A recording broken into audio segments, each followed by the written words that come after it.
Hey guys, subscribe for daily content. And if you're shopping for gear, make sure you check out the description for the newest items at some of the very best online retailers. There's also links for some of the items that I personally recommend. Thanks! What's going on YouTube? Metal Complex here, and today I've got another short little unboxing video to share with you guys. So, these knives were amongst the the huge box of Titanic stuff that was sent to me by Tools for Gents. I have not opened these up yet, but they're heavy. Surprise. Everything that they sent in that box was heavy, and I wanted to sort of separate the videos to share these things individually because I'm sure they're all absurd. Thank you so much to Tools for Gents for sending this in. Thanks to my patrons for supporting me, and please make sure to follow me on Instagram at metal_complex. A lot of times, Tools for Gents sends me stuff well before it releases, so I can link, where I think it's eventually going to land, but I can't guarantee it's going to be there yet. I'll link it. You guys can check it out if you want to.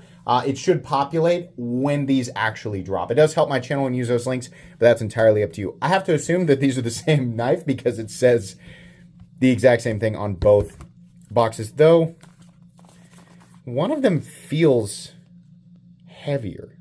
Let's do the OD green one first. It says the PMP Big Boy XL OD green, no flipper. Alrighty. It is big. Wow. Oh, okay. So this is like a giant. What? Okay, I see.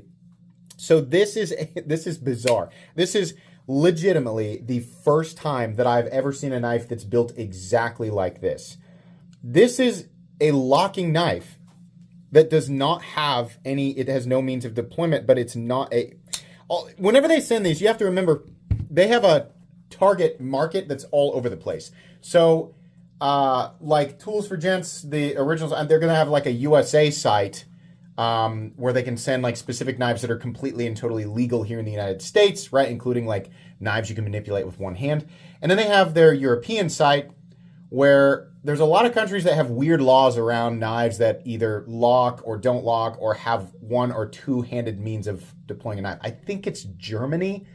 And those of you who live outside the United States, like, number one, I feel for you guys. But number two, I can't make any sense of the weird, intricate, little nitpicky laws surrounding knives. So I have to assume that a knife that has no clear means of one-handed manipulation is meant to serve an audience or a demographic of people who are able to carry locking knives and definitely able to carry large knives, but they can't carry knives that are opened with one hand. Now, there's an easy way around this. I'm sorry. It's a little bit more difficult than that. Yeah, there we go. Yeah, you can. You got to whip it out, right? That's cool. Those of you who live in the United States, oh look, 14C28N. I would hope that there's a decent price tag on this. A lot of times you go to Tools for Gents, you see the prices are a little higher, right? Number one, it's in a different currency, and number two, I think there's also like shipping costs since a lot of their customers live right there. Like, well, I'm sorry, a lot of their customers live in the United States, so you have to pay a little bit more, and I guess that's probably figured into the price. So I wouldn't expect this to be a budget knife, but it's nice that there's an option for people who cannot carry a knife that has a one-handed. That's such a silly law, isn't it? I mean, if that's actually the case, it's so silly. It's like, yeah, you can carry a knife, but we don't want you to be able to deploy it with one hand. Well, okay, you pull it out and like we're talking like half of a second. I don't understand, especially considering still like the vast majority of situations where you have people doing unlawful things with knives, it's very rare that it's a pocket knife. You didn't know that. Most of the time it's like a kitchen knife, which is usually, ironically, an object that's perfectly fine almost everywhere. So it's, it sucks that companies have to like find a workaround for this, but it's nice that there's an option. I believe this is on phosphor bronze. Yeah, it is. That is on phosphor bronze. That's actually pretty cool. This is a cool knife. I like it. It's definitely a big boy. Let's go ahead and measure it, and then we'll get out the other one, because the other one is meant for a different demographic. Wow. 9.75 inches. Blade length is 4.25 almost. 4, maybe more like 4 1/8. Cutting edge is all of 4 inches. Big knife for sure. Okay, let's, how about the other one? So we got a PMP Big Boy XL in black that is a flipper. So, for those of you who can legally carry a flipping knife, or a knife that has one means of manipulation, or a one-handed means of manipulation, here you go. Now, this appears to be on bearings. Interesting. We have two. I guess maybe they figured it didn't really matter since you have to manipulate this knife with 2 hands. We got this one on phosphor bronze, and this one almost certainly, oh yeah, noticeable difference, almost certainly on bearings. Big knife for sure. I love the blade profile. Love the I love the finish on it for sure. Again, I wish that, it's G10 and almost certainly it's definitely a steel. I'm not even going to check it. It's definitely a steel liner. So like here, with a lot of the companies that are providing knives where I guess the home base of the retailer that is meant to, not necessarily the OEM, but where the retailer is located, a lot of those are less expensive for these materials. Considering this is coming from Tools for Gents, I wish that they were less expensive, but I am pretty certain. Maybe I'm wrong. Maybe you guys go and check the link and it's lower than I think, but I'm fairly certain this is going to be a higher price tag than people here would be happy with, right?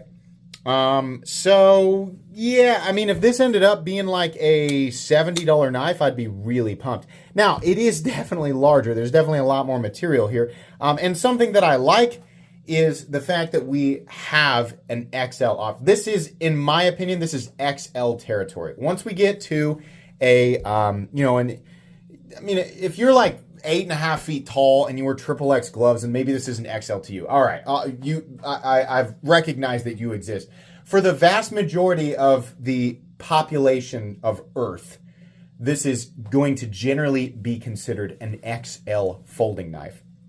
It's nice that we have an XL option in a relatively, and heavy quotes on that, relatively, I don't want to say inexpensive because it's probably still going to be expensive, but a relatively reasonable, price zone. There is an overabundance of knives in the 7 to 7.5 or 7.75 inch zone. I found that there's, like, when we're talking about inexpensive knives in particular, like knives that are under $75, there's a massive, absolutely massive number of knives that are in that territory. And it's mind-blowing to me that we don't see, we do have some XL options, we definitely do, but nowhere near. It's like, the ratio is like, for every one budget knife under $75 that's 9 inches or more, I would say there's probably 20 models that are under 8 inches. And maybe the ratio is even crazier than that, but that's just my what I've noticed there. So this is a cool offering. It's just bizarre to me having a liner lock knife with 0 means of deployment outside of just opening it up with 2 hands. I mean, they really are trying to be careful there. There's not even like a nail nick or a little slot there where you can get your finger in. It has to be open with 2 hands unless you whip it, which is also, I mean, I call that the Steve from Parts move. Check this out. Yeah! That guy that, like, the guy who like has the flipper knife and it's meant to be deployed like this, but he still, for some reason, does this. Like, you don't have to do that, Steve. Or Howard from Parts or whatever. You don't got to do that. You don't need the wrist because the detent ball is there in order for you to build up force, break the detent break, and then have the blade deploy naturally. But for some reason, people still do that. Anyways, okay. Just an unboxing and first impressions here. I'll try and link these down below. But that's going to be it until we do the review, and I will probably combine both of these knives into one review. Please make sure to follow me on Instagram at metal_complex. If you enjoyed this video, leave a like. If you'd like to check out my other content, I do, of course, have lots of videos of knives that are either expensive or inexpensive that I do or don't like, so check those out. And if you enjoy all my content, go ahead and click on that Metal Complex logo right there and subscribe because there's definitely more coming. Thanks again for watching, everybody, and have a great day.